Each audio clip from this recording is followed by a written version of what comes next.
Long time no see. Marami lang tayong ginawa last month kasi pumunta tayo ng Calgary at naiwan natin tong camera, di tayo nakapag-video. Malapit na umuwi sila daddy at mami sa Pinas. Nag-aayos-ayos na lang kami dito. Bibili pa ng mga dagdag pasalubong. Maglagay muna tayo ng sun protection.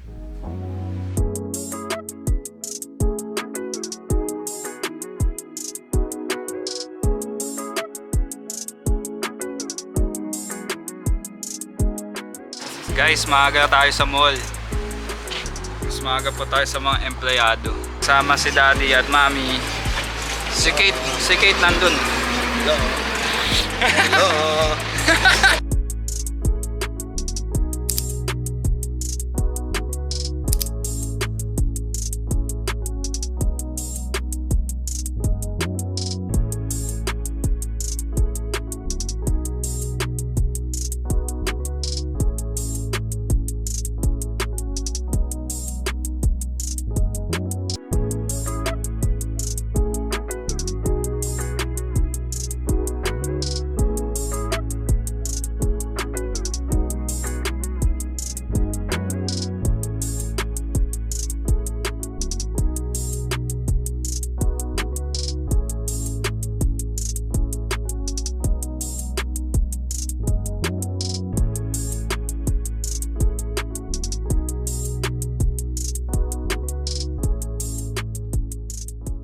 Hindi po sila makapag-decide kaya papapiliin natin sila kung left or right. Left mo. Left. Tanan! Hello. We're going to Walmart. Walmart time. Couple shirt oh. Couple shirt ah.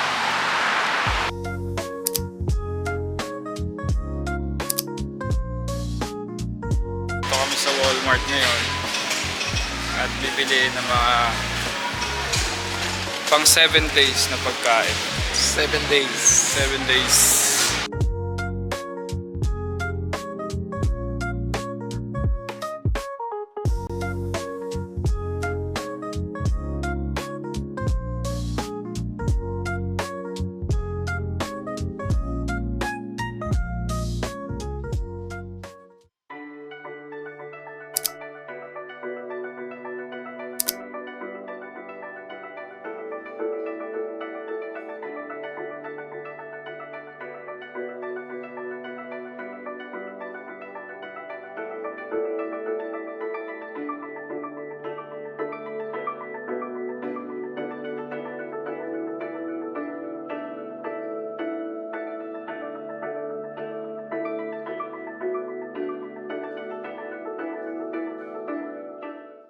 Uuwi muna kami sa bahay.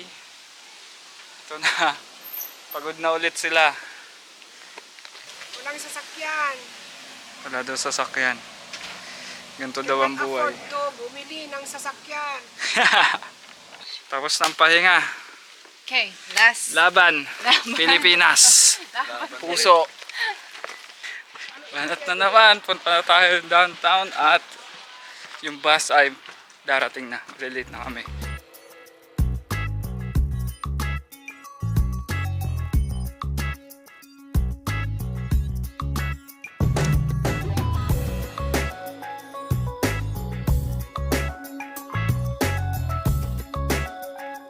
Sarap naman magpalamig dito.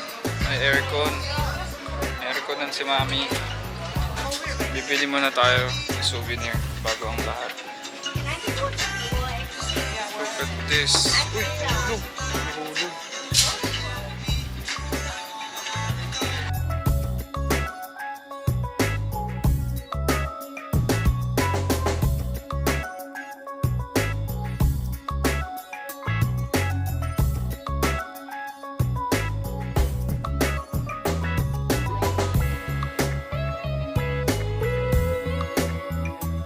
Good morning, guys. Last day na nila daddy at mami. Okay. Mag-aayos muna kami ng gamit. Yes. Tara, at mag-empake. Let's go.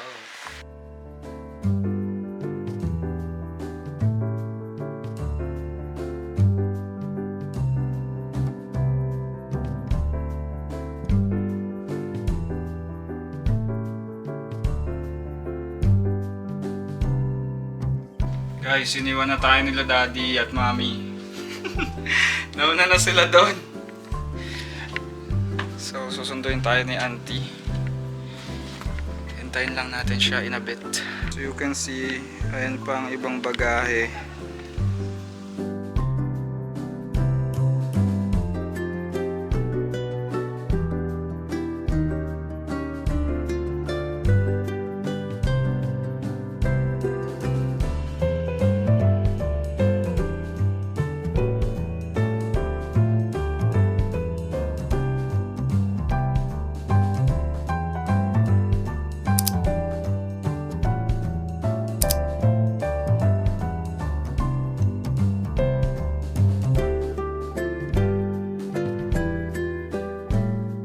Mag-iingat kayo doon ah.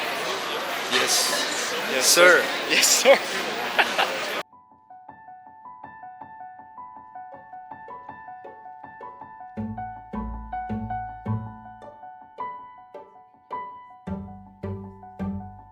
Bye-bye, mami, daddy. Ingat kayo ah. May tubig pa dyan ha. Bye na.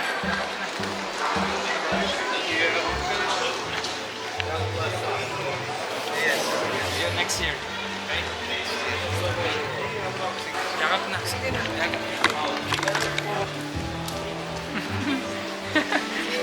Si daddy, iniiwan ka na. Iniiwan ka na naman. Bye-bye! What's up everyone? So, kagabi, nag-flight na sila daddy papuntang Philippines. So, as of now siguro nakarating na sila. Nag-land na sila dun. Ngayon, mag-ayos rin tayo ng ating mga gamit dahil aalis na rin tayo. Magbababay na tayo sa Vancouver. Tara, samahan nyo kami mag-ayos. Let's go! Welcome home, Papsi! With my Apo. Aba, with Apo Miggy and Barok Odkal.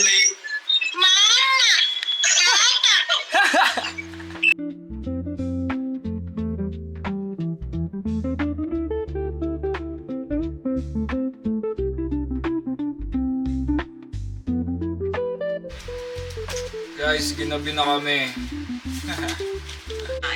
It's currently 10 p.m. Because IKEA is priced for student loan. Good morning guys. So, lalabas muna tayo ngayon. At tayo nagmamadali dahil kulang na lang oras natin. Bukas, flight na natin. As you can see, may hawak akong gitara. Babalik muna natin to sa kaibigan natin. Baka hindi pa natin maibalik bago tayo umalis. Tara.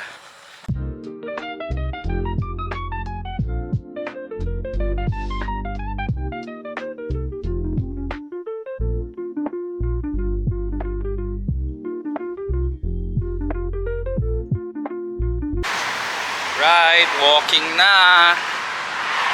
Hanapin na natin yung bahay ni Enzo. Shoutout kay Enzo, salamat sa pagpapairam ng gitara. Hindi ko rin nagamit. Busy kasi sa trabaho. Ang ganda ng weather ngayon ha. Hindi masyadong mainit. Maaraw pero malamig yung hangin.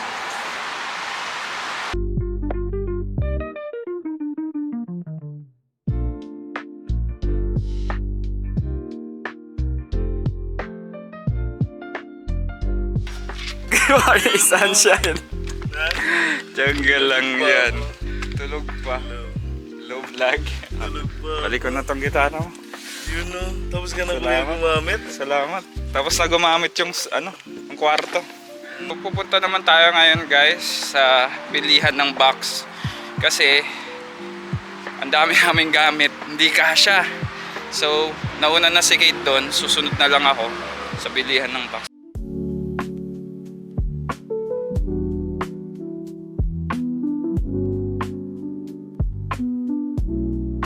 So, nakabili na daw si Kate ng box. Bibili na lang tayo ng silk bag and rope.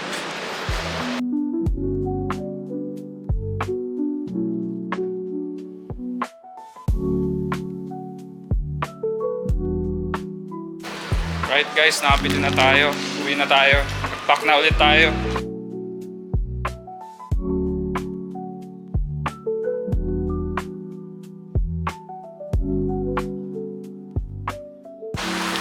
Guys, bumili muna tayo ng ulam. Packing time again.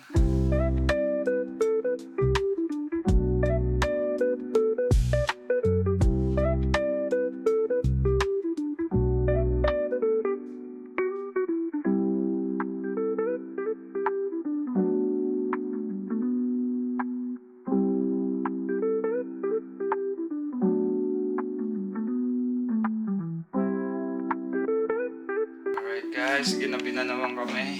Tomorrow is the moving day. Mamimiss namin tong Vancouver. Mamimiss namin lahat ng taong nakasama namin. Tumulong sa amin. Lahat. Thank you sa inyo lahat. Since day 1. Bukas na lang ulit. Good night. Hi guys, this is it. This is the day. Flight na namin mamaya. Medyo nagmamadali kami. Magbabanding muna daw kami with Tita Flo. Siya maghahatid sa amin papuntang airport mamaya. So, kakain muna kami sa labas. Tapos, go na sa Edmonton!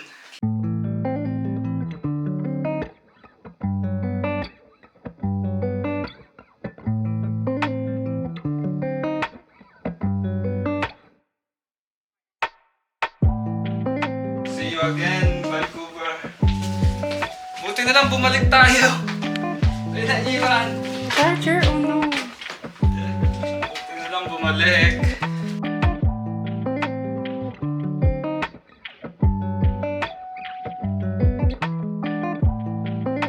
Okay, dito na kami. Sinama kami ni Tita Flo. Flying Beaver daw ang tawag sa restaurants na Chows. Hideout na daw ng dalaga. Hideout na. Eh si Tita Flo. Hi Tita Flo.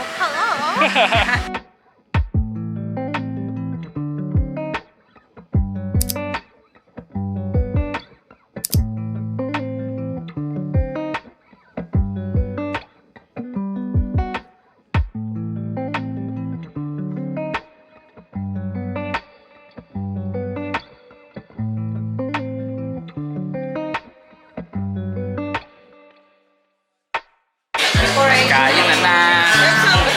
Retreat. Busog na busog. May take out na naman si ate girl. Kumawal ng take-out pag sa restaurant.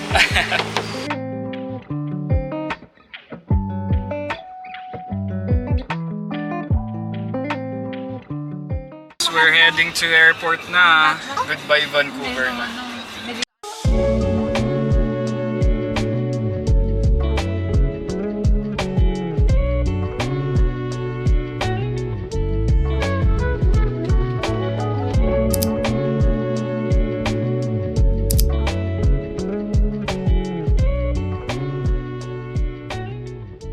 Guys, gate na kami. So, nag-aantay na lang tayo mag-boarding. Medyo maaga na naman tayo. Sana inantay pala natin sila Tita Angie. Gusto nila may pagkita for the last time kasi mag-move na nga tayo sa Edmonton. Kaya thank you talaga sa lahat ng tumulong sa amin dito sa Vancouver. Family ni Tita Jovi. Thank you po sa inyo. Thank you din pala kay Tito James and Tita Flo dahil pinahiram sa amin yung truck niya. Siya yung naghatid sa amin kanina. Siyempre, mamimiss rin namin yung mga taong nakakasama namin dito. Sila Tita Tina, Tito Johnny. Yan, sila doon sa bahay. Sila Argel at Team Pansay City. Thank you sa inyo sa pag-experience sa akin ng basketball ulit. Mamimiss namin kayo lahat. At hindi magiging masayang experience namin dito sa Vancouver kung wala kayo. Salamat kami ni Kate.